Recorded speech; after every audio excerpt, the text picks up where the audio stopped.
I think a reckless and dangerous thing for Iran to have done, and I think the whole world can see all these countries that have somehow wondered, what would Britain do if a hostile nation flattened one of our consulates? well, we would take we would take the. Di sini biasanya kalau di luar negeri dikasih TV di bawahnya. Ya, sama TV ya. Di bawahnya. Sometimes in the games at Europe or US they put television and the VIP box so they can also look.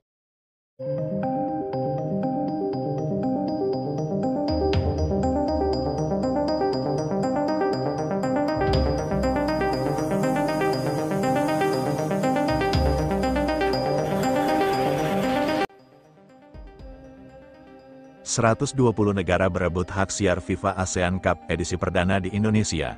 Nilainya fantastis, Indonesia auto cuan. Usai peresmian FIFA ASEAN Cup di Kuala Lumpur, Malaysia, suasana di ballroom megah itu langsung berubah jadi pusat perhatian dunia. Namun sebelum kita lanjut ke berita terlengkapnya, alangkah baiknya bagi kalian untuk menekan tombol like terlebih dahulu. Dan yang belum subscribe, tolong subscribe channel Garuda Timnas dulu. Karena satu like dan satu subscribe dari kalian itu ternyata bisa menambah pundi-pundi pahala untuk kalian. Lampu sorot menembak ke panggung, kamera dari puluhan negara siaran langsung dan di tengah gemuruh tepuk tangan. Gianni Infantino resmi mengumumkan turnamen perdana FIFA ASEAN Cup akan digelar di Indonesia tahun depan. Kalimat itu disambut sorak meriah, bahkan beberapa jurnalis asing berdiri spontan. Dan sejak momen itu, nama Indonesia langsung jadi topik besar di dunia sepak bola internasional. Karena siapa sangka event yang awalnya dikira cuma ajang antar negara Asia Tenggara ternyata menarik perhatian lebih dari 120 negara di seluruh dunia buat rebutan hak siar globalnya. FIFA baru aja buka tender resmi hak siar FIFA ASEAN Cup 2026 dan hasilnya bikin geger.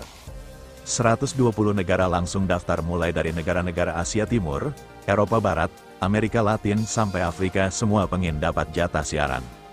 Menurut laporan dari Reuters Sports Business, nilai penawaran gabungan hak FIFA ASEAN Cup 2026 ini udah menembus 2,4 miliar dolar AS atau sekitar 38 triliun rupiah. Dan angka itu bahkan bisa naik lagi menjelang tahap final kontrak. Yang menarik, banyak media luar justru lebih fokus ke lokasi penyelenggara yakni Indonesia. Mereka melihat ini bukan cuma event olahraga, tapi juga momentum ekonomi baru di kawasan Asia Tenggara. Bahkan media Inggris, The Guardian nyebut turnamen ini sebagai the next big thing from Southeast Asia. Dan benar aja, karena status Indonesia sebagai tuan rumah perdana bikin kita dapat royalti terbesar dari hak siar global. Distribusinya dikelola langsung lewat anak perusahaan FIFA, yakni FIFA Plus Asia Media yang pusat pengoperasiannya akan berbasis di Jakarta dan Bali. Sumber internal PSSI bahkan sempat ngasih bocoran sebagian royalti ini bakal dialokasikan buat pembangunan UC Training Center dan Sport Tech Hub di 5 provinsi utama termasuk Jawa Barat, Jawa Timur, dan Kalimantan. Kalau benar dijalankan, ini bisa jadi legasi proyek terbesar dalam sejarah sepak bola Indonesia. Belum berhenti di situ. Beberapa stasiun TV nasional udah saling sikut buat rebut hak tayang domestik.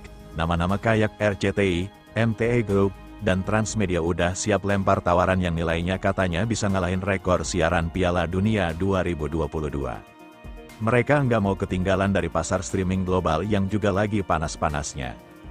Platform kayak Netflix Sports, Disney Plus Hotstar, dan Dawn Jepang kabarnya udah ngajuin permohonan ke FIFA buat dapat lisensi tayangan highlight dan dokumenter ASEAN Cup. Bahkan rumor terbarunya, Netflix bakal bikin dokumenter berjudul The Rising of Asian Football dan sebagian besar syutingnya akan dilakukan di Indonesia. FIFA sendiri sampai kasih pernyataan resmi, Asia Tenggara terutama Indonesia kini jadi titik pusat baru ekspansi pasar sepak bola global.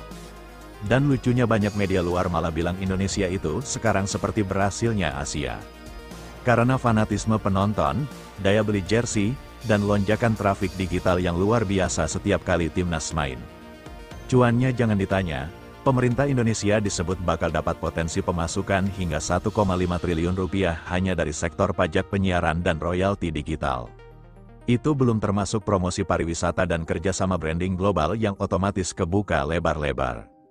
Dari cuma negara penonton bola, sekarang dunia yang rebutan buat nayangin pertandingan di tanah kita. Sebuah ironi manis setelah puluhan tahun Indonesia cuma jadi pelengkap di peta sepak bola Asia. Dan yang bikin makin menarik, beberapa negara ASEAN kabarnya mulai panas karena Indonesia dapat sorotan lebih. Katanya, kenapa bukan Malaysia yang jadi tuan rumah pertama, padahal mereka tempat konferensinya diadakan.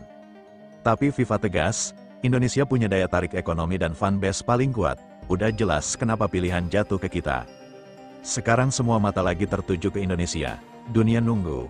Apakah kita bisa buktiin kalau kita layak jadi tuan rumah berkelas dunia atau cuma jago di euforia awal aja? Karena jujur dengan potensi sebesar ini tantangan buat jaga integritas dan profesionalisme bakal makin berat. Kita bicara soal miliaran dolar, sponsor global dan gengsi nasional di hadapan dunia.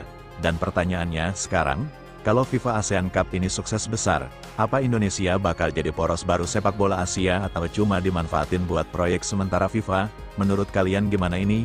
Langkah emas buat sepak bola Indonesia atau cuma fase manis yang sebentar lagi lewat? Tulis pendapat kalian di kolom komentar biar kita bahas bareng.